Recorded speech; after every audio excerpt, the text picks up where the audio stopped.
Bom, acabei de compartilhar a live que está começando às 10 horas e 21 minutos. Você vê que eu estou recebendo uma visita no início da live. Primeira entrevista vai ser a respeito de um número fantástico que Santa Helena se colocou e se manteve no VBP, o valor bruto da produção do estado do Paraná, a riqueza da produção agropecuária do nosso município continua em quarto dentre os 399 municípios do estado, com 26 mil habitantes. 27, ó, entrou aqui, entrou com delay, está entrando aqui a nossa live no Facebook, sinal que está o som numa maravilha. Então eu já vou cumprimentar o Neri Noro, o decano, dá para dizer, quase dos agrônomos aqui de Santa Helena. Tudo bem, Neri? Bom dia, Helder, tudo bem? Como é que está a perspectiva aí para a safra? Já lhe pergunto de cara, para a safra de soja, como é que está se colocando esse início, para depois a gente falar sobre o VBP daqui a pouquinho. Olha, as lavouras estão assim bem desenvolvidas. Claro, tivemos aí no início um pouco de frio, um pouco de tempo nublado, bastante chuva, né? Então as lavouras deram uma travadinha, mas agora normalizou. As lavouras estão bem desenvolvidas, bom desenvolvimento.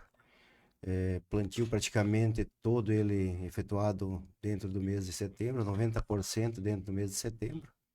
10% foi plantio em outubro. Então, essas lavouras, elas vão, assim, vamos ter uma colheita mais cedo, né? Mais antecipada ali. Depois da segunda quinzena de janeiro, ali, final de janeiro, vai ter Ó a tua muita voz aqui, ó, colheita. atrasada aqui, ó. As lavouras deram uma travadinha, Tu mas viu que tá bom o som, hein? tá Tá bom. tudo beleza, viu, Carla? Tá tudo certo aqui, eu descobri os dois microfones certinho. Então estamos já contando com bastante gente. Márcio Spier, bom dia. Parabéns ao pessoal da Arravá Moringa participando junto com Spier Nutrição na primeira Expo Laurel. Laurel pertencia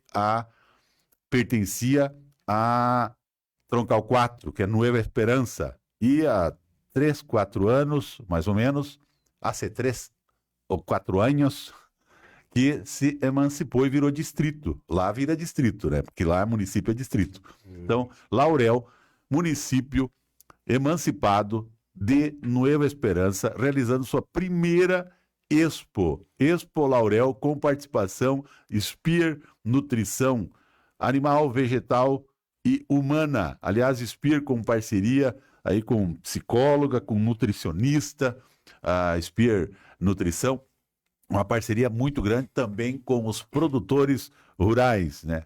Então, parabéns aí o pessoal de Laurel. Hoje tem uma matéria especial no nosso programa que a gente faz em parceria com o... Nós temos um programa lá no Paraguai, né? Eu faço flash já para o Paraguai há uns 4 anos, mais ou menos, todas as terças e quintas, bem cedinho, e para 5 emissoras de rádio. E em 5 emissoras de rádio nós temos também um programa de meia hora que vai ao ar aos sábados por volta de meio-dia e reprise no domingo pela manhã bem cedinho. Então, Já tem tá um... aprendendo castelhano, então. Oh, não, é porque eu não estou falando, né, nem portunhol, né, nem tampouco Quebra o portunhol, galho. é verdade? Quebra o galho. Não, o problema é o seguinte, é que o programa é português mesmo, e às vezes a gente entrevista alguém. Hoje, por exemplo, tem uma entrevista do Márcio Spier, da Laurel, com o coordenador da feira lá. Então é a integração que a gente consegue promover há muitos anos, junto com o Márcio Spier, para mostrar o que é essa integração Brasil e Paraguai via Porto de Santa Helena, principalmente. Hoje tem também, nesse programa, que se chama Conexão Paraguai-Brasil, porque ele é feito mais focado Paraguai para o Brasil, né? Hoje tem uma entrevista também com o Mário Camargo, da empresa Exacta, que é um despachante aduaneiro. Na reportagem, que é áudio, né? Na reportagem ele fala sobre o Porto Murtinho, a ponte que está ligando o Brasil a corredor bioceânico que vai sair lá no Pacífico para exportação da nossa região para a Ásia também. Agora que esse negócio do Trump ficar aí botando muito imposto, o pessoal está sempre buscando alternativa. É como quando o Requião proibiu o transgênico. O Paraguai se virou a fazer barco e barcaça e coisa e começou a navegação e começou a exportar por outro canto. Quer dizer, as oportunidades, às vezes, nas coisas ruins aparecem as oportunidades. Mas a rota bioceânica, Neri, isso explica hoje o Mário Camargo, na rota bioceânica, que sai Porto Murtinho, na nova ponte, que essa Itaipu Paraguaia está pagando, porque o Brasil pagou a outra ponte aqui em Foz, né? A segunda ponte. E lá o Paraguai está pagando, então. E daí o que acontece? Vai ligar pro Bioceânica via Chaco, lá em cima, para sair lá no Pacífico para exportação. Uma rota alternativa. Uma rota alternativa e uma fica coisa mais curta, né? E uma coisa fantástica, um projeto fantástico assim para o desenvolvimento da economia da América Latina, digamos assim. E você sabe que isso vai influenciar positivamente o Porto de Santa Helena, como Foz do Iguaçu e também Guaíra. Então, ele esteve junto com o presidente da Associação Comercial, que é o Danilo Vendrúsculo, lá de Foz, em Porto Murtinho, a semana passada, justamente falando sobre isso, tratando sobre isso, é claro, buscando também negócios, porque ele é despachante aduaneiro e atua, inclusive, para várias empresas do mundo afora, não só do Brasil. Só para você ter uma ideia, estou falando demais hoje ou não? Não. Tá tranquilo? O programa é teu, pá. Que coisa séria. Eu apresentei um cara de uma empresa pro Mário Camargo, lá em Foz. Levei lá no escritório dele, conversou sobre exportação, produto, a empresa quer exportar, e dicas e coisas. Passado umas 2 semanas, o cara da empresa que eu apresentei, um cara lá de Santa Catarina, me ligou dizendo: eu descobri que o Mário que nós somos cliente dele já. Eles eram cliente dele, não sabia. Só para você ter uma ideia.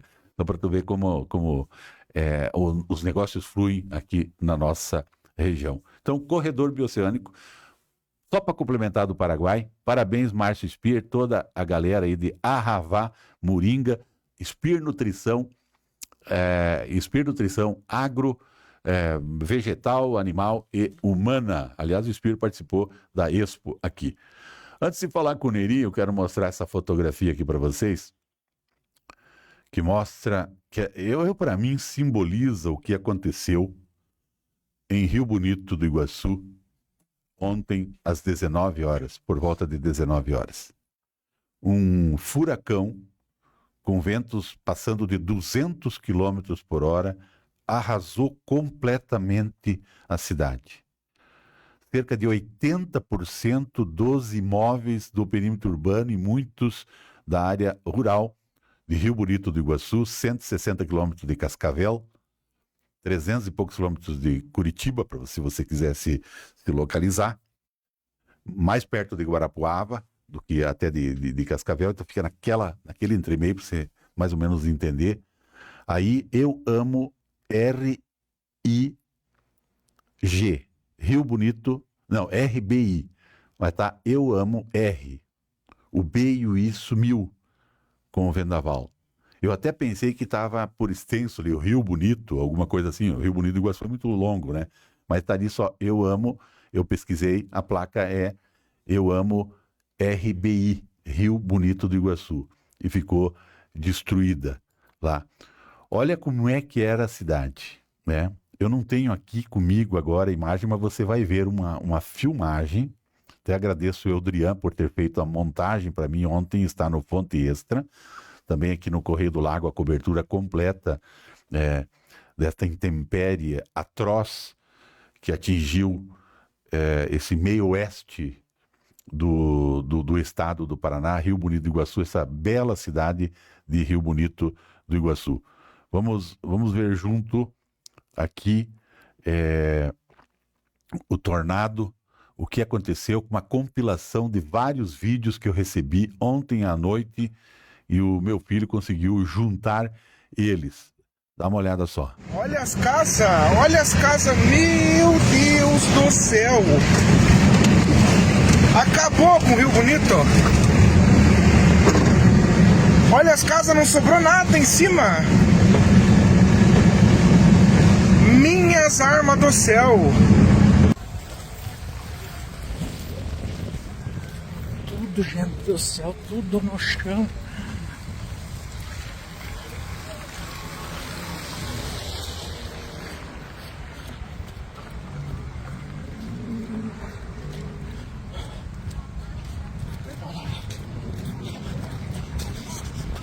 Misericórdia.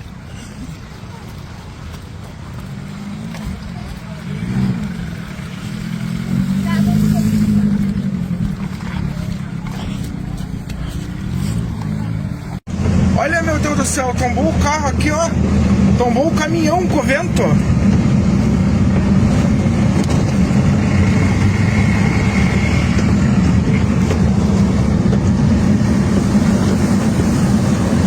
Olha isso.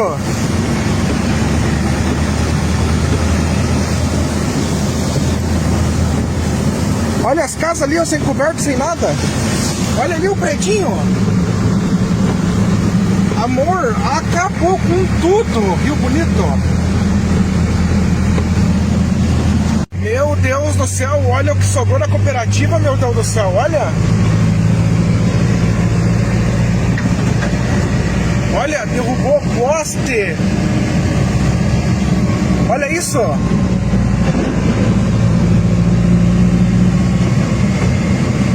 Olha ali no meio do mato, olha.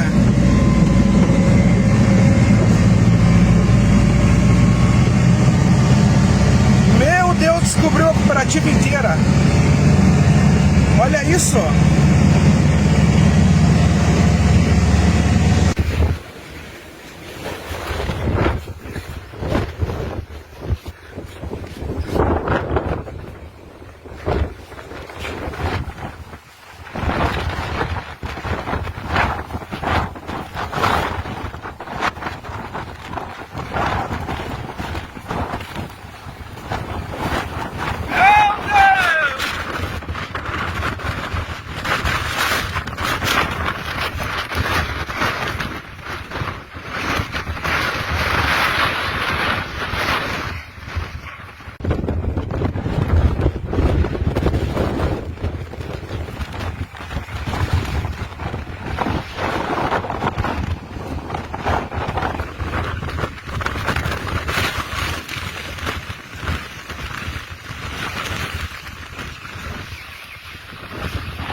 As casas aqui na frente, que é do parque.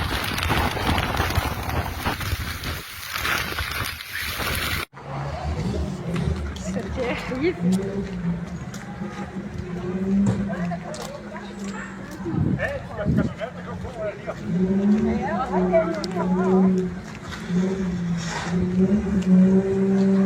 O nosso carro parece não aconteceu nada.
Portanto, tristeza, né, Neri, ver umas cenas como essa aí em Rio Bonito do Iguaçu, nós que tivemos no sábado passado, coincidentemente, sábado e no sábado, né?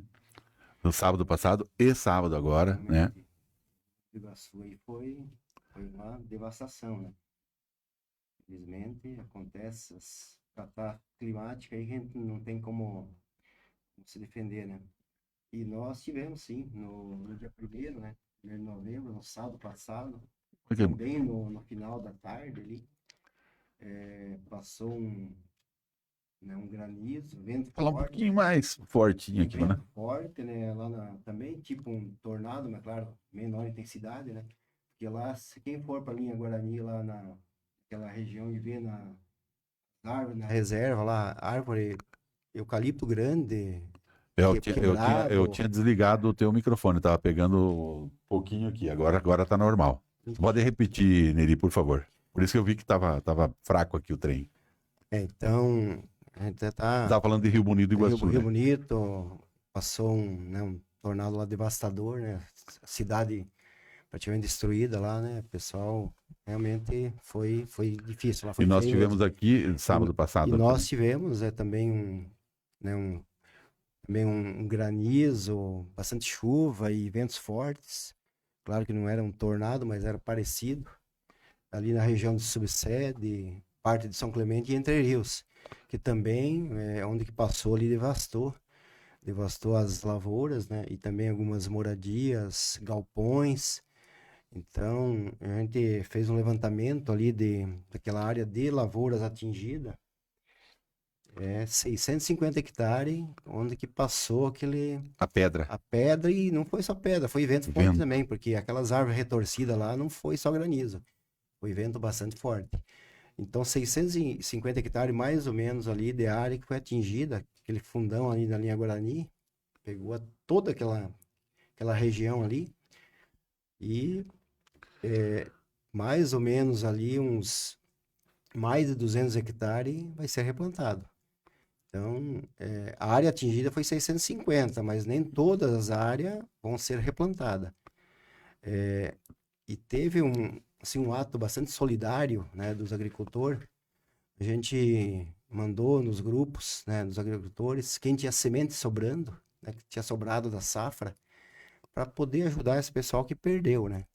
Então a gente fez um levantamento, arrecadou, o pessoal levou semente, a gente foi, recolhemos semente e levamos para De os graça. agricultores, de graça, gratuita. Foi 176 hectares que vai ser replantado com semente doada. Doada. Que Doada. maravilha. E tem mais 150 hectares que está aguardando a resposta da seguradora para ver se libera para replantar ou vai conduzir. Mas pelo que a gente viu, as áreas que tem seguro ali foi praticamente totalmente dizimada, né? Em frente à Sobrou vila. pouca coisa ali para manter uma lavoura, né? Então eles estão aguardando a seguradora para liberar para eles replantar. Em frente a São Vicentico, aqui no interior de Santa Helena, tem a tal de Santa Teresa ali no Paraguai, onde tem o Milton Macop, que Macop acho que é, né? Agora não me lembro se é esse o nome, mas eu acho que deve ser. Ali também devastou. Tu vê, pegou uma aqui para cá e a outra região para lá. Engraçado, né? Ele dá ficou aqui Santa Helena no meio, mais ou menos, né? Vamos dizer assim. Se tu olhar de cima, né? Num olhar maior. Ainda bem que não pegou na cidade, porque se pegasse na cidade, aquele vento ali também ia causar bastante estrago. Estrago na placa de solar, acho que deve estragar e coisa nada, né? Moradias, estelhado, então muitas casas ali na região de Subsede ali. Outra coisa que ele me falou, aquele produtor lá do Paraguai, que muita coisa teria que ser replantado. Uma boa parte, por exemplo, se não pega a ponteira, ela volta, ele brota de novo?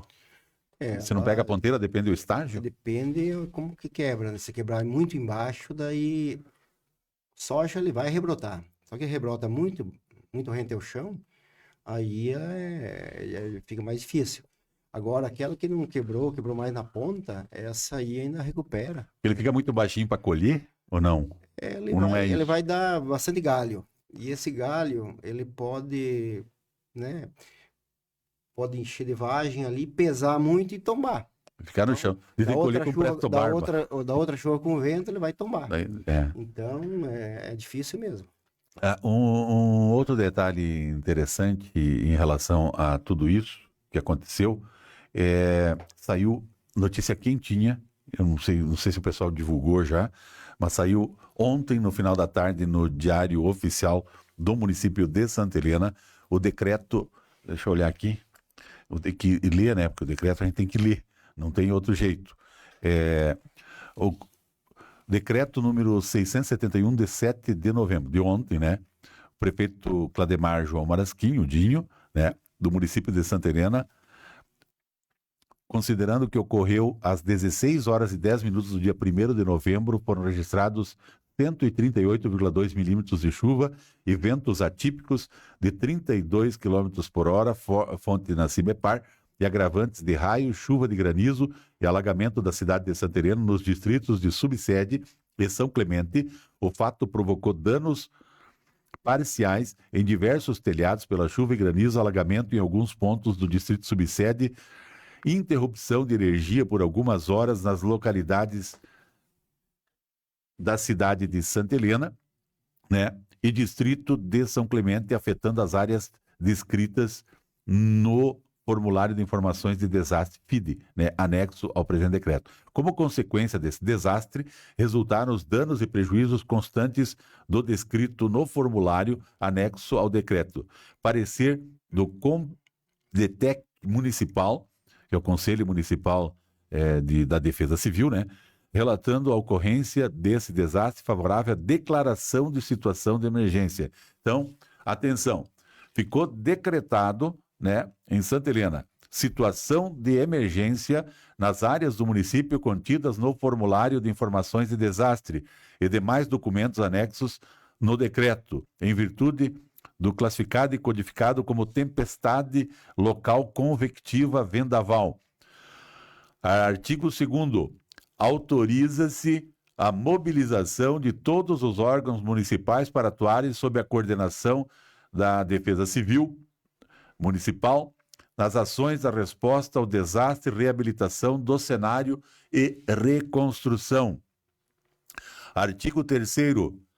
Autoriza-se a convocação de voluntários para reforçar as ações de resposta ao desastre e realização de campanha de arrecadação de recursos junto à comunidade, com o objetivo de facilitar ações de assistência à população afetada pelo desastre sob a coordenação do COMDEC, que é o Conselho Municipal que eu já falei. Artigo 4º. De acordo com o estabelecido na lei, e tem outros artigos e tal, autoriza-se as autoridades administrativas e agentes da Defesa Civil diretamente responsáveis pelas ações de resposta ao desastre em caso de risco iminente a penetrar nas casas para prestar socorro, para determinar a pronta evacuação se necessário. Usar de propriedade particular no caso de iminente perigo público, assegurado ao proprietário indenização posterior se houver dano. Parágrafo único. Será responsabilizado, esse é o decreto de situação de emergência de Santa Helena em razão do temporal de sábado passado. Foi publicado, ele tem que ter todo uma participação. Você participou de uma reunião, você falou? Participou com a equipe técnica e o representante da Defesa Civil.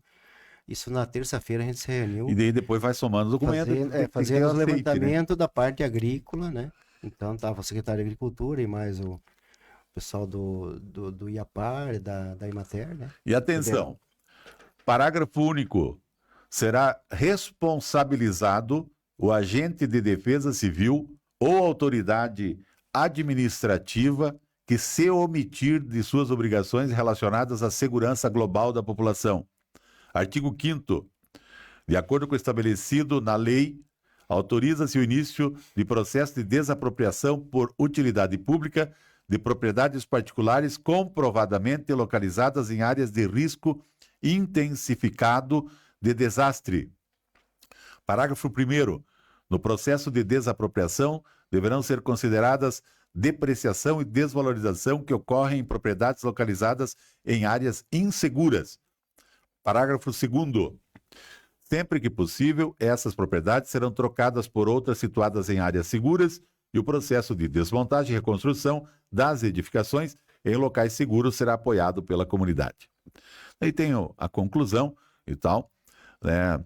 Dispensados de licitação, contratos de aquisição de bens necessários, atividades de resposta ao desastre, de prestação de serviços, obras relacionadas com a reabilitação do cenário de desastre, desde que possam ser concluídos no prazo máximo de 180 dias consecutivos ininterruptos, contados a partir da caracterização do desastre, que foi sábado passado, sendo vedada a prorrogação dos contratos. Tá aí, Neri. Então, decreto de emergência saindo quentinho aqui, em primeira mão, para vocês que acompanham a nossa live hoje. Eu acho uma atitude, né, louvável aí, uma atitude louvável do prefeito, né, e também de todos os órgãos envolvidos aí, né, porque realmente ali foi uma devastação também em lavouras, em moradias, né, então as estruturas dos produtores. Então, eu acho que esse é o empenho que tem que ser feito. O município de Santa Helena teve confirmado nesta semana, né, a sua condição de quarto lugar no VBP, o valor bruto da produção, que é a produção agropecuária e é a produção agrícola, né, ambos. O que isso significa na sua visão? Santa Helena se mantendo no topo dos municípios, no oeste, por exemplo, que é o grande produtor do Paraná, só perde para Toledo e Cascavel. Para nós é um orgulho, né, do município, entre os 300 e tantos municípios que tem no estado do Paraná, fica nessa colocação, né? Já o ano passado já ficou em quarto e manteve-se, né, em quarto novamente. Isso aí é fruto do trabalho, né, de todos aí, do incentivo da prefeitura, dos produtores que são eficientes naquilo que eles fazem, né? Tanto na agricultura, na pecuária, né? Suínos, aves, e agora também vai começar com peixes, né? Extração de peixes. Então é um município que é pujante, é um município que tem produtores eficientes e que a tendência é até aumentar essa produção, né? 2 bilhões 400, quase 2 bilhões e 500 milhões de reais o agro gerou no município de Santa Helena. Eu não sei nem, tem que fazer a conta, ver quanto dá por dia isso aí, né? É uma loucura, né? Deixa eu pegar a calculadora aí. Qual que você acha? Eu estou preparando um material bem interessante para ver as principais culturas, mas eu acho que a cadeia da suinocultura, junto com a avicultura e soja, são os que devem liderar, né? Os três com principais, milho depois, né? Parte da pecuária, avicultura, né? Em primeiro, né? Em avicultura, que Santa Helena é o município que tem maior número de aviários, né? Pela lar. Então, é um município que tem mais produção de aves aí.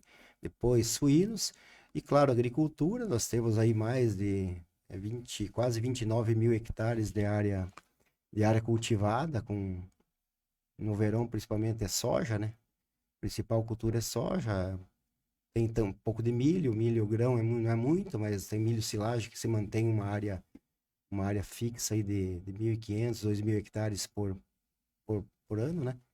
Mas o que predomina é a cultura da soja, né? Então, mais de 25 mil hectares aí de soja plantado aí no município de Santa Helena. Em termos de geração de dinheiro, eu acredito que o complexo da avicultura seja talvez até mais, ou não? Eu acho que eu vou ter que dar uma olhadinha, mas me parece que é, viu? A avicultura pesa E a suinocultura também, muito. Agora, daqui uns um ano, 2, aí quando tiver a Frivat instalada aí, vai aumentar a produção de suínos, né? Então, provavelmente o município vai ter mais arrecadação. Valor diário, contando 365 dias, que o agro produz em Santa Helena, e gira, né? Tá? Não é um dinheiro que está aqui, pegou aquele monte de dinheiro. Vende o soja aqui, o dinheiro vai lá para outro, não sei aonde, exporta, volta, vai para lá, vai para cá. A circulação da coisa, não dá para entender direito como é. Não sei quanto desse dinheiro realmente fica em coisa aqui. 6 1.800.000 por dia. Quase 7 milhões por dia Que o agro gera. que o agro gera aqui. E fala mal dos colonos ainda, né? E tem gente que fala mal, né? Tem gente que fala mal dos colonos.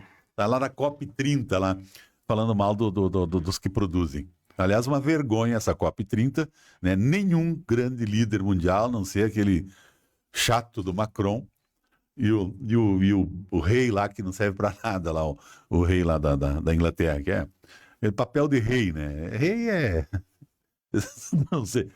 É só pelo título, né? Mas não governa, não faz nada lá. Sem comentário. Mas tá bom. Tá bom, o pessoal está preocupado com o meio ambiente agora. Os europeus sempre estão preocupados com o meio ambiente do Brasil, né? Os americanos preocupados com o meio ambiente do Brasil. Afinal de contas, a Amazônia tem muito nióbio, né? Tem muita riqueza debaixo do solo. E é o que eles realmente querem. Neri, para encerrar, depois se você tiver mais alguma coisinha, por que você não se aposentou ainda, hein? Continua trabalhando? Você já passou do tempo? Não, ainda não. Não, ainda? Tá, né? Não cheguei na idade. Mas tu não tem uns 30 anos de lar? 35. 35 de anos lar? né? Quando você começou, o senhor Irineu já era presidente ou não? Não. Era o Donnell. O Inácio Donnell. Donnell, é. Aí depois que entrou... Pegou a transição, tudo, Cotrefal, essas coisas, né? Eu entrei em janeiro de 90, né? Na LAR. Então, mais de 35, 36 anos já. Mamãe, é bastante tempo, né? Então tá bom. Perspectivas aí, então, uma safra boa de soja, descontado esse problema que deu nessa faixa aí. Vamos ter uma colheita razoavelmente boa. O tempo está se comportando bem, apesar do friozinho que deu esses dias. A perspectiva é boa, o clima está ajudando, está chovendo normal, a não ser que corta as chuvas aí, mas até agora não está faltando nada, né? Só esse problema localizado aí na região do subsede aí que vai ter o replantio, né? Então esse soja que vai ser plantado agora provavelmente vai perder ali o plantio de safrinha, ou vai ficar muito tarde para plantar safrinha. Mas no geral as lavouras estão muito boas. A soja está vindo bem, está chovendo bem e o pessoal tá fazendo os tratos culturais como deve ser feito, né? Aplicação de fungicida, controle de praga, controle de plantas daninhas.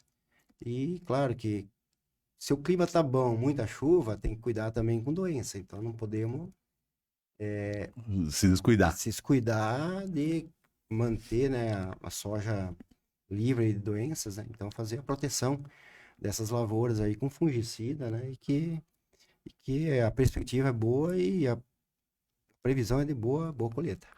Estamos na Agroveterinária Castiglione, de Nueva Esperança. Um grande abraço, pessoal da Agropecuária Castiglione, aí de Nueva Esperança, me diz o Márcio Spear. Pergunta se é parente... Outra pergunta aqui, se é parente do engenheiro Tácito Noro, da IASA. Ah, o Tácito é meu sobrinho lá. É filho de quem? Filho do Hamilton, meu irmão. O Hamilton mora onde? E faz tempo que o Tácito tá lá no Paraguai. O Hamilton, Então, ele mora lá no interior, né? mora lá em Linha Santana Velha. Santarena Velha. O que Isso. mora perto da minha casa lá é o Ademir? O Ademir. Ademir. Ademir. O Tácito Ele pinta o cabelo, né? O Tácito é um ótimo engenheiro agrônomo, hein? Pode Tá bem confiar falado. no que ele Parece fala. que ele aí, atende que o Tacílio lá também, né? Eu acho que Eu sim. ouvi falar que ele atende o Bianchetti lá, o pessoal do Paraguai.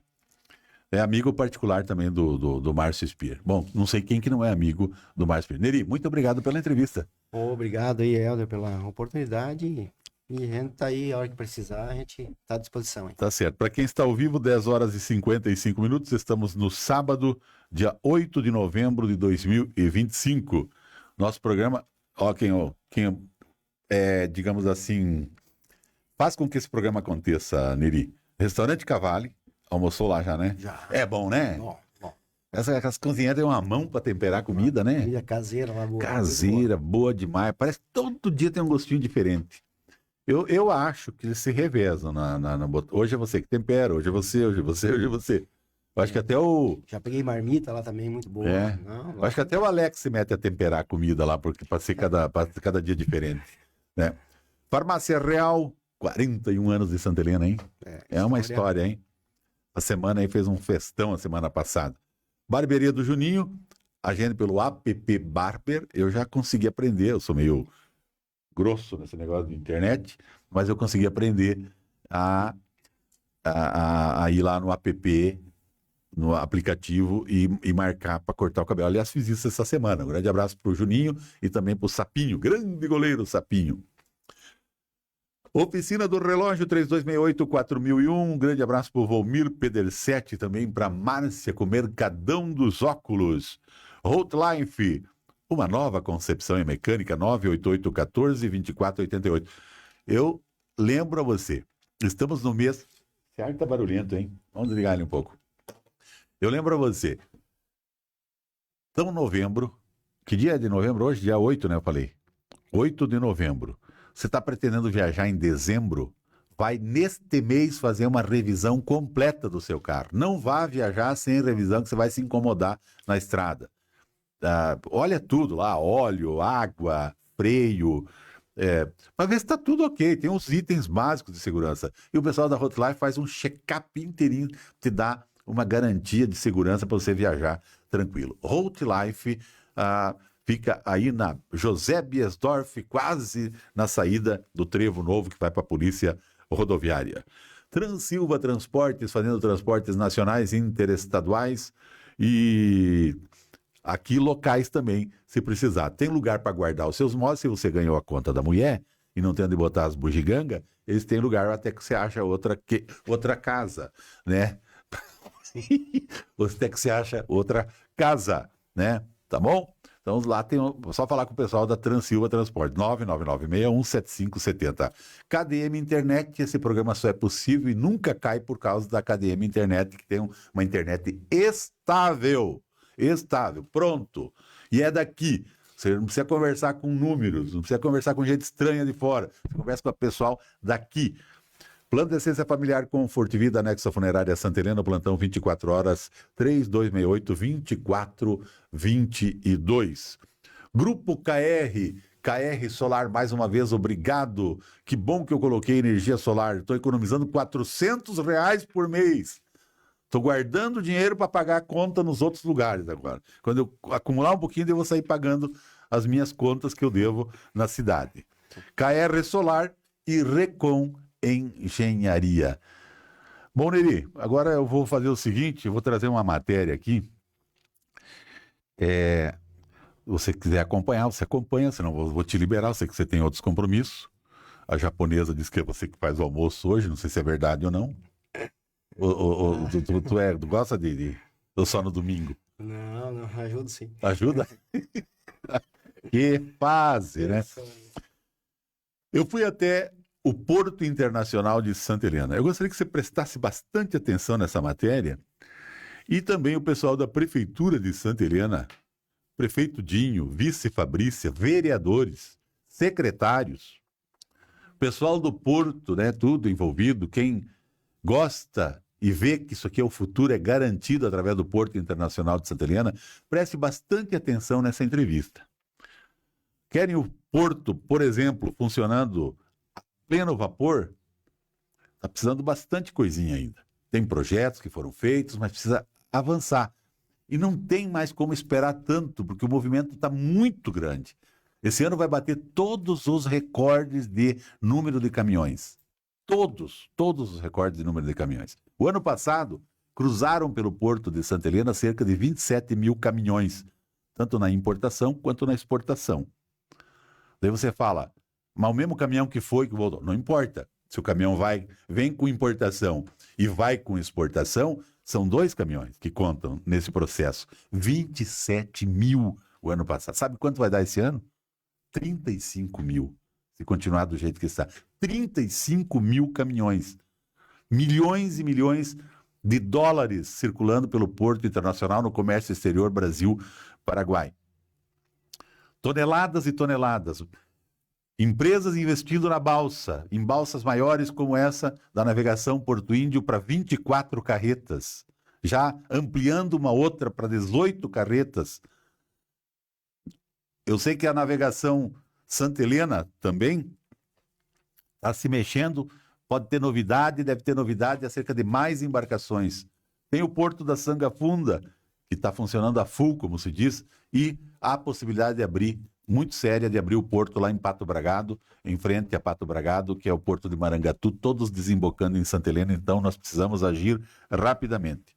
E eu fui até lá na Receita Federal conversar com o inspetor-chefe da Receita Federal de Santa Helena para saber detalhes a respeito destas situações. Estou sendo recebido aqui no Porto Internacional de Santa Helena pelo Amonário Martins, que é o inspetor-chefe da Receita Federal local. A gente bater um papo a respeito do atual momento do Porto de Santa Helena. A gente nota que o movimento tem aumentado bastante. A gente vê muitos caminhões, fila de caminhões, mais balsas no lago. Recentemente estivemos aí no Paraguai para a inauguração de a maior que vai navegar aí pelo lago, que já está navegando. Como é que a Receita está preparada para tudo isso que está acontecendo, na questão de pessoal, questão de funcionamento, de atividade do trabalho do dia a dia da Receita aqui? Bom, Helder, bom dia primeiramente, né? E sobre a Receita Federal, o trabalho que ela vem exercendo não será afetado por esse crescimento nesse momento. Talvez daqui uns 5 anos, se concretizar essa previsão do plano de negócio da Prefeitura de triplicar o movimento, tanto de veículos de carga quanto de viajantes, aí sim há de se pensar em talvez um incremento do efetivo que trabalha aqui hoje. Vai ter que avaliar a sua demanda de acordo aí com a infraestrutura, a disponibilidade de recursos. Porém, hoje, desde o ano passado, na verdade, a gente tem conversado sobre esse possível crescimento do porto e todos os órgãos estão cientes das futuras necessidades. Como eles vão atuar, eu não sei te dizer, mas o compromisso que eles têm é de atender as demandas que forem surgindo aí com o tempo. Aqui é uma aduana integrada, ela é integrada com o Paraguai. A minha pergunta anterior foi referente a essa integração dos órgãos brasileiros. E com relação também à integração com o Paraguai, o trabalho flui sempre normalmente? A integração aqui no Porto de Santa Helena, ela funciona muito bem com todos os órgãos, cada um na sua área de competência, e quando há uma sobreposição de atividades comuns, os órgãos atuam em conjunto. A ideia da integração é essa, é a gente reduzir a quantidade de atividades a que o usuário está sujeito. Por exemplo, para ficar bem claro, se a Receita Federal quer fiscalizar um caminhão e a aduana paraguaia tem o mesmo interesse em fiscalizar aquele caminhão, esse caminhão não vai precisar vir 2 vezes para a fiscalização. Simultaneamente vai ter um servidor da Receita Federal e um representante da aduana paraguaia fazendo essa fiscalização. A mesma coisa acontece no MAPA, acontece com a Polícia Federal e a Migração. Se eles tiverem necessidade de fazer uma abordagem a um viajante ou a um veículo qualquer, essa abordagem será feita em conjunto. A ideia é essa. E isso poupa tempo, acelera o processo e libera os veículos e as pessoas mais rapidamente, né? Aqui, o Porto de Santa Helena é considerado um dos que tem a maior agilidade no despacho aduaneiro dos que estão aqui na relação com o Paraguai. Como é que isso está sendo possível de manter mesmo diante do movimento que tem? Às vezes o caminhoneiro se queixa um pouquinho, fica um dia a mais, mas está mal acostumado, né, a despachar muito rápido, né? Sobre as reclamações, primeiro vou começar do fim, né? Sobre as reclamações, eu acho que todas elas são válidas e nós devemos reclamar sempre, porque o serviço público no Brasil ele ainda deixa a desejar. E a população, eu sou usuário de serviço público, o senhor também todos nós somos. Nós devemos sempre buscar melhorar, sempre buscar perfeição, mesmo que a perfeição não seja atingível. Então, nesse sentido, eu vejo hoje que, repetindo essa pergunta... O despacho aduaneiro, que é rápido, né? Era rápido, sobre o despacho. Ele leva o mesmo tempo em todos os órgãos. A Receita Federal, pelo menos da parte da Receita Federal, o despacho hoje ele é centralizado numa equipe. Então, para a Receita Federal, a região aqui de Foz até Guaíra, todos eles vão ter uma liberação mais ou menos no mesmo prazo, que é até 3 dias. O mapa trabalha também com prazo semelhante. Agora, o que favorece aqui é que a parte do Paraguai também é mais ágil. Lá em Foz, por exemplo, o Paraguai às vezes leva 2, 3 dias para liberar. Aqui não, aqui o Paraguai com a Receita Federal, ele é mais ágil. Por estar junto aqui? Por estar junto, eu creio que esse processo é acelerado. Mas não posso dar certeza se lá em Foz o problema seria só ao Paraguai. Porque pelo volume talvez também, né? Algumas pessoas posicionam assim que tem uma questão de infraestrutura, que afeta aqui também Santa Helena. Um futuro inauguração do novo porto lá em Foz, com a inauguração da futura ponte lá, nova ponte, talvez esse processo seja mais acelerado. Eu acho que hoje a questão é mais de infraestrutura do que realmente da parte burocrática, da parte administrativa, seja do despacho que cabe à Receita ou do despacho que cabe à Dona Paraguai. Seria mais uma questão de infraestrutura, de não poder passar tantos veículos na ponte, ou o porto não ter a capacidade para ter tantos veículos lá ao mesmo tempo. Mas isso aí é algo assim que eu suponho, tá? E em Guaíra também é uma liberação muito rápida. Os veículos não ficam lá mais de 2 dias. É um dia, de um dia para o outro, no máximo, eles já estão sendo liberados. Então, assim, não vejo assim Santa Helena como o mais rápido, né? Para mim, todos estão mais ou menos equilibrados e alguns... Fama tem, pelo menos. Fama tem. Mas, assim, Guaíra e Santa Helena liberam no mesmo prazo. Às vezes acontece alguns atrasos, mas não é bem a questão do processo do despacho, desse procedimento que é feito, mas sim de uma questão de infraestrutura, como eu te falei de Foz, e aqui também, quando a gente tem algum problema de gargalo aqui, é por questões de infraestrutura. Infraestrutura, talvez, dando um exemplo, essa época do ano que a safra lá no Paraguai começa a ser vendida, a ser exportada, o número de veículos dobra em relação ao primeiro semestre do ano. E nós aqui, às vezes temos dificuldade, eu falo assim, a administração do porto, temos dificuldade de fazer esses veículos entrarem, tendo que eles esperarem lá embaixo, esvaziar os pátios aqui dentro para que tenha acesso aos veículos. Questão de espaço, infraestrutura. Né? É uma das questões aí que envolve, que denota mais agilidade ou menos agilidade, é a questão estrutural. A infraestrutura hoje é o principal problema em todos esses pontos que a gente está comentando aí das aduanas, seja em Foz, em Guaíra ou aqui em Santa Helena. A melhoria dessa infraestrutura vai depender dos investimentos da prefeitura. E como que essa infraestrutura tem que ser melhorada?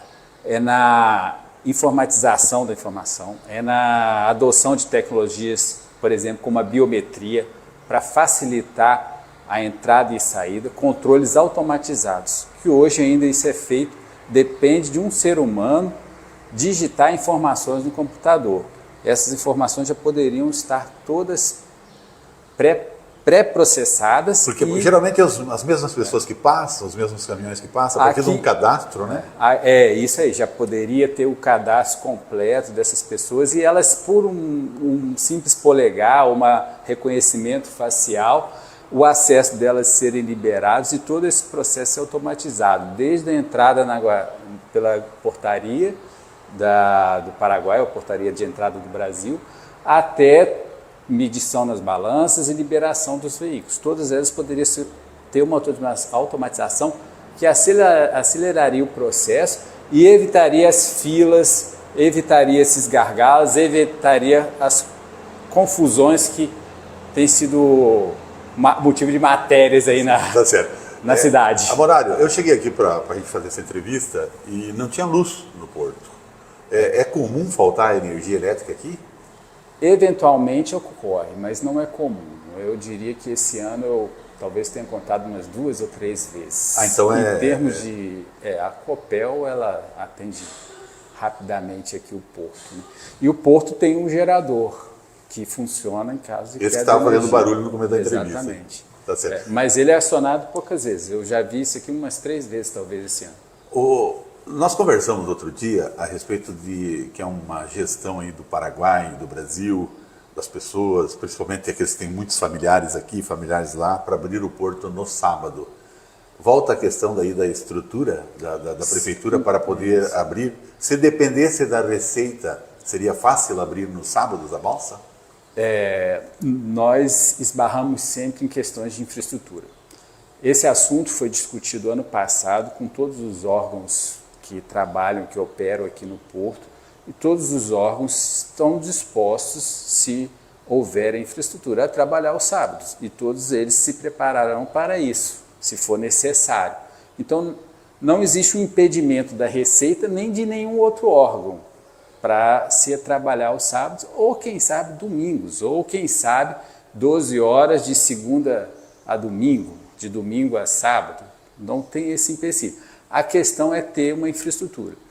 Hoje a Receita tem servidores em quantidade suficiente que poderiam atender essa demanda. A Polícia Federal teria que se adaptar. Senave, os órgãos paraguaios também disseram que teriam disponibilidade. Então, hoje, resumindo a história, só não funcionamos sábados e domingos porque existe um problema de infraestrutura para atender esses viajantes. Essa infraestrutura, o que é o X da questão? Infraestrutura, basicamente, separar viajante de veículos de carga. Eles não podem ter o mesmo acesso. O caminhão vazio, por exemplo? Também não tem que ter um acesso diferenciado. Caminhão vazio, o cara com moto, com carro, a pé, que vai passar para o Paraguai, de lá para cá, tem que ser um outro Para caminho. ficar mais claro, existe uma norma que é imposta pela Receita para os recintos alfandegados funcionarem no Brasil. Essa norma estabelece que as vias de acesso de veículos carregados, de viajantes e veículos de passeios são sempre segregadas, o que não acontece aqui hoje. Tudo misturado. Aqui é tudo misturado, exatamente. Todo mundo... E se tiver um outro brete, vamos dizer assim, né? Usando o termo, para caminhão vazio, para carro pequeno, vai ter um fiscal da Receita igual. Exatamente. Mas daí vai ter uma fiscalização aqui para a questão de mercadoria e lá vai ter uma fiscalização. Isso. E no sábado e domingo trabalharia com as cargas igual? Aí vai depender sempre de demanda. Se for trabalhar com cargas e viajantes e veículos de passeios, é uma quantidade diferente de servidores. Se for só viajantes, um servidor seria suficiente.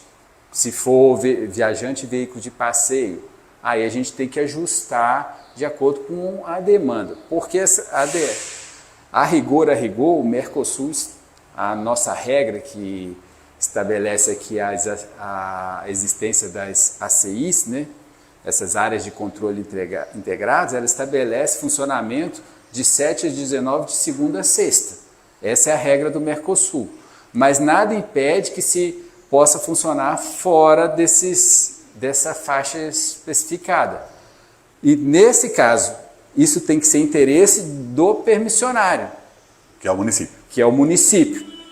Se o permissionário quiser fomentar aqui o turismo e solicitar e fornecer a infraestrutura adequada, os órgãos estão dispostos a atuar, a disponibilizar os servidores necessários para que isso funcione. Tá certo. Amonário, para terminar nossa conversa, agradeço já pela receptividade aqui, por atender a gente.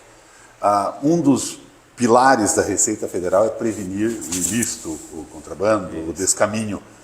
Aqui no Porto, foi pego já muita coisa errada aqui ou é quase zero? Como é que é? O que dá para dizer? Santa Helena tem uma característica diferente, né? Geralmente os ilícitos acontecem fora daqui do Porto, porque é uma área muito extensa e tem muito mais oportunidade, mais facilidade do que teriam aqui no Porto. Aqui no Porto é raro acontecer algum tipo de ilícito. Nós temos um caminhão scanner que fiscaliza veículos pesados, pode escanear veículos de passeio também, e já é feito em caminhões de mudança ou outros tipos de caminhões que não sejam exatamente os que transportam a carga pesada. Ali no scanner, se tiver qualquer suspeita de droga no meio de uma soja, por exemplo, vai aparecer. Identificar qualquer coisa irregular, a gente vai passar por uma verificação física. Então, isso inibe muito qualquer tentativa de ilícito aqui no porto. O que acontece é que, quando acontece, às vezes o caminhão passa, um veículo pesado passa por aqui e a carga é contaminada fora. Ele vai até algum lugar mais no interior aí de Santa Helena e lá dentro ocorre o carregamento de drogas, principalmente a maconha, que é o que mais se atravessa aqui em Santa Helena. Mas no porto é mais tranquilo. Mas no porto é muito mais difícil por causa desse controle. Tá certo. Obrigado, Amonário. Muito obrigado. Tudo de bom. Bom Vamos torcer para você. que o município promova essa infraestrutura para que o Paraguai e o Brasil, através de Santa Helena, do Porto Internacional aqui, possa funcionar no sábado e, quiçá, no domingo. Grande abraço.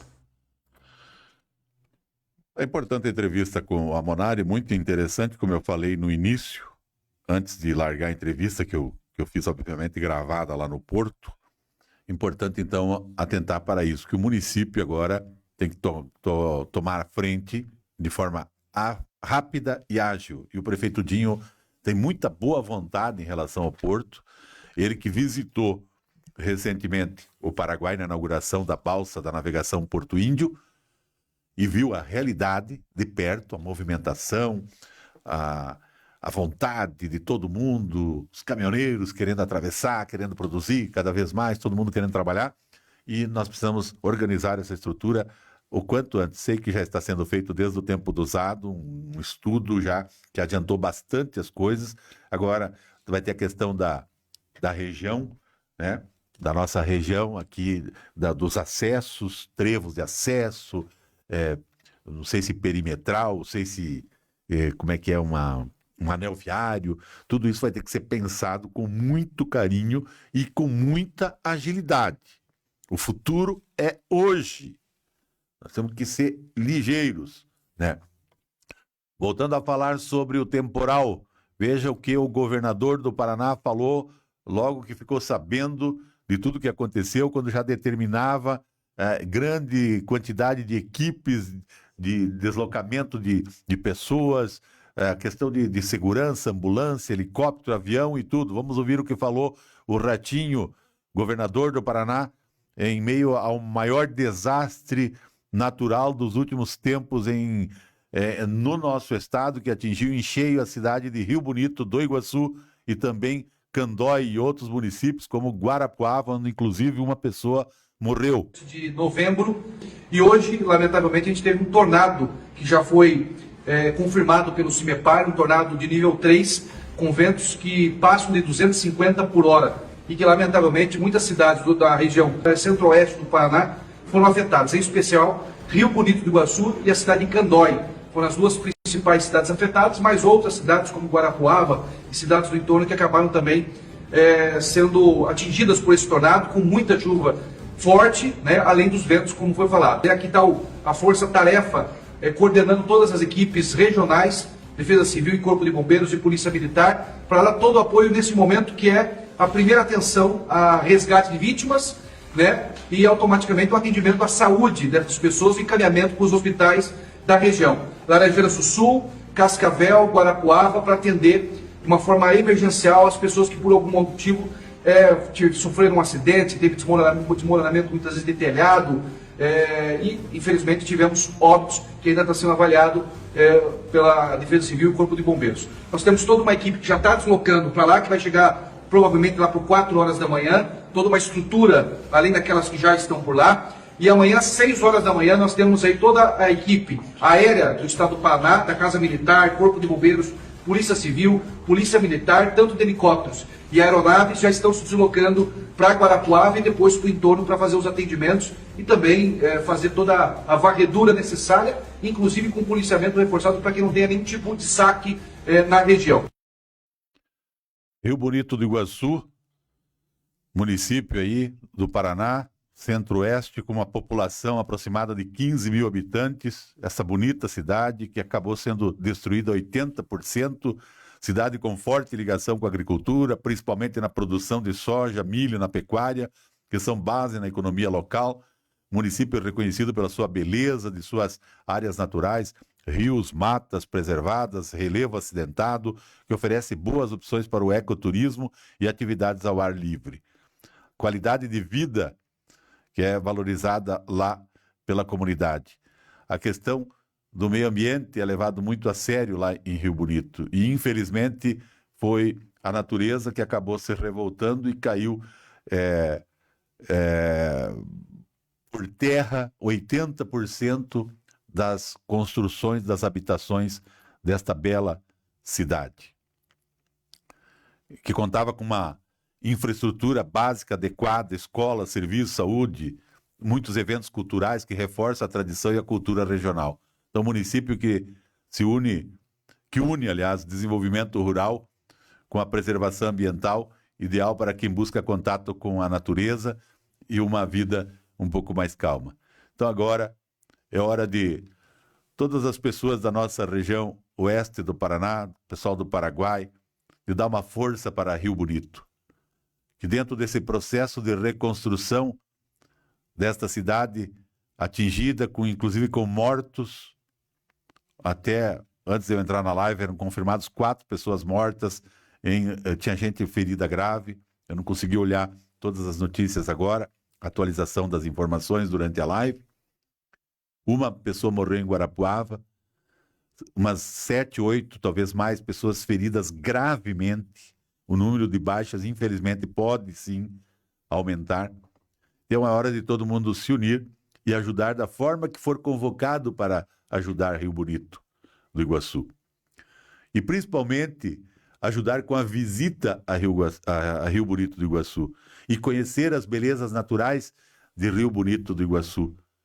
Prestar esta solidariedade com a presença física, buscar alguma pousada, buscar passear lá, interagir um pouco mais nesse próximo ano, digamos assim, porque vai demorar muito tempo a reconstrução.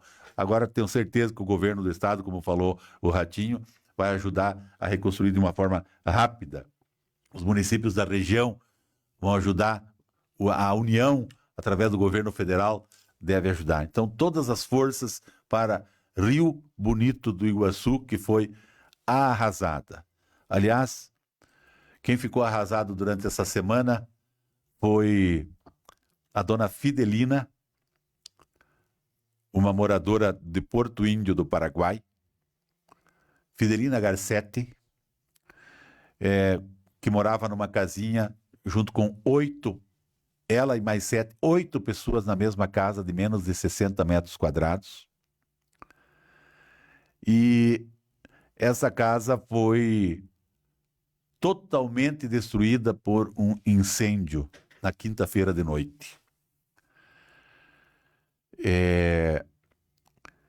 Eu vou repassar para vocês agora uma entrevista na qual ela pede a ajuda a todos, principalmente o pessoal ali do Porto Índio. Eu já vi que os caminhoneiros, eu estou num grupo aí dos caminhoneiros da navegação, os que fazem essa travessia, muitos vão parar lá em Porto Índio, na casa do Francisco Gaioso, que a esposa do Francisco Gaioso vai receber os donativos.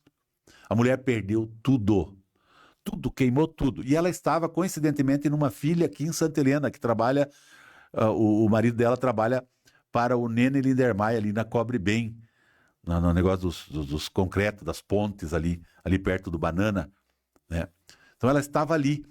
E no outro dia, eu acordei 5 e pouco da manhã, já fui dormir tarde da quinta para sexta, acordei 5 e pouco da manhã para ir às 6h30 por aí, lá conversar com ela.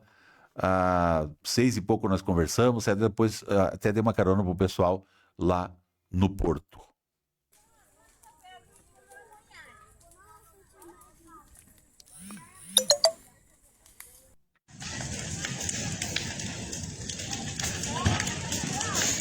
Nah, yan di pai tema la mo mi aroga.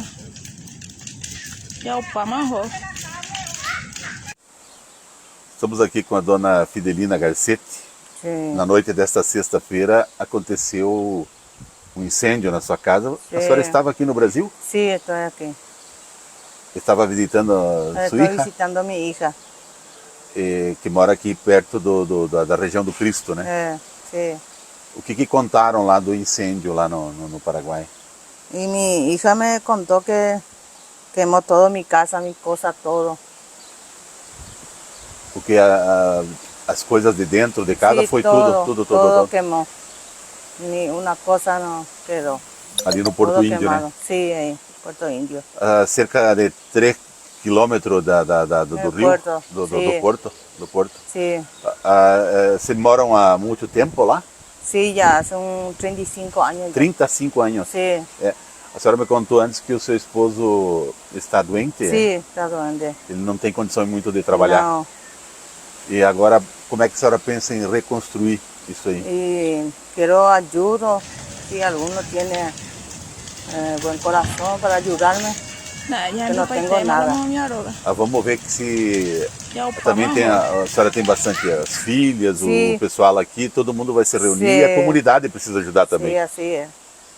Tengo 2 nenas y un varoncito de 4 años y mi hijo de 15 años y otro de 18 y de 22 años, mi sobrino. A senhora me disse que uma casa de 7 por 8 dá uns 50, menos de 60 metros quadrados, moravam Sim. 8 pessoas. Sí, así 8. es. 8 personas. E agora vai ficar complicado até poder reconstruir a casa. Sí. Então, o pessoal do Porto Índio, de toda a região, a gente pede, né, que colabore com a dona Fidelina, com o esposo dela, com todos os filhos, o pessoal que mora lá. Ninguém espera acontecer. Foi um curto-circuito que aconteceu na casa, uma casa humilde, mas servia de abrigo. Então vamos tentar fazer uma corrente aí no Porto Índio. Tem muita gente boa, os agricultores, empresários aí, que se reúnem e vamos reconstruir a casa da senhora. Sí. E colocar para dentro também coisas mínimas que precisam para o dia a dia, né, dona Fidelina?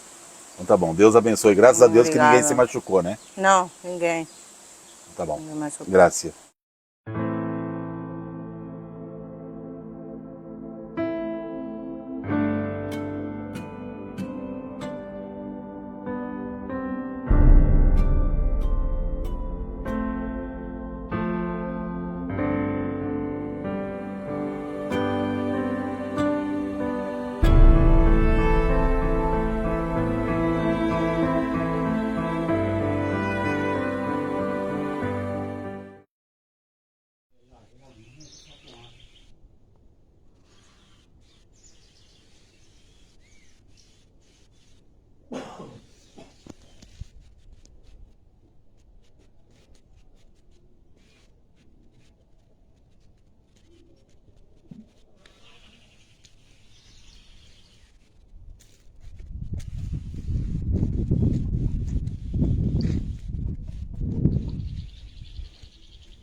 Situação difícil, né?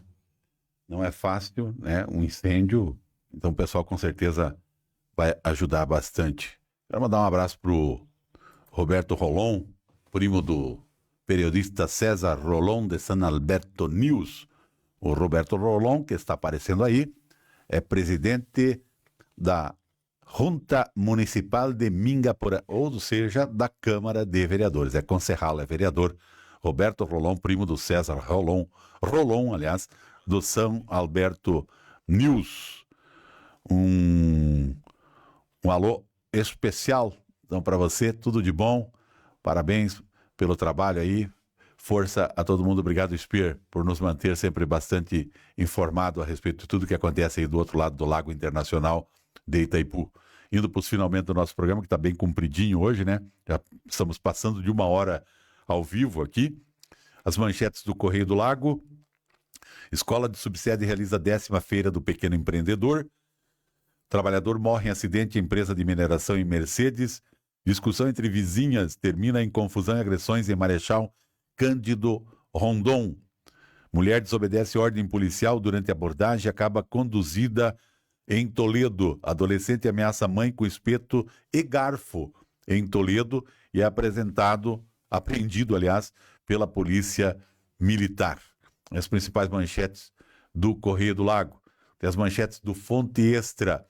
Governo atualiza dados catastróficos de mortos e feridos por furacão no Paraná. Fonteextra.com. É .com.br ou .com. 4 mortos e mais de uma centena de feridos em Rio Bonito do Iguaçu. Isso é uma notícia que era anterior. Um morreu em Guarapuava. Falece no Mato Grosso o pioneiro que chegou a ser vereador em Santa Helena. Ele era suplente, chegou a assumir, pai da nossa amiga Nilva e Zavarese, que é Jacomel de casa, né? Zavarese, Nilva Jacomel Zavarese, e avô da Suzy, que todo mundo, o pessoal conhece aqui em Santa Helena. Suzy está em Cascavel hoje. Então faleceu ontem em Brasnorte, lá no Mato Grosso. Irildo Jacomel, antigo morador de Santa Helena, que foi um dos pioneiros, aliás, do município. Pai da Nilva, como eu disse, chegou a assumir uma vaga na Câmara e se mudou para Brasnorte. Lá ele se elegeu vereador. E o seu Irildo Jacomel completou 90 anos no último dia 28. Sentimentos aí para toda a família aí do seu Irildo, né? A Nilva, principalmente a Nilva e o pessoal, né? Muito obrigado para você que acompanhou a gente. Fiquem todos com Deus e até sábado que vem, a partir das 10 horas da manhã. Tchau, tchau. Fiquem todos com Deus. Até lá. Tchau, tchau.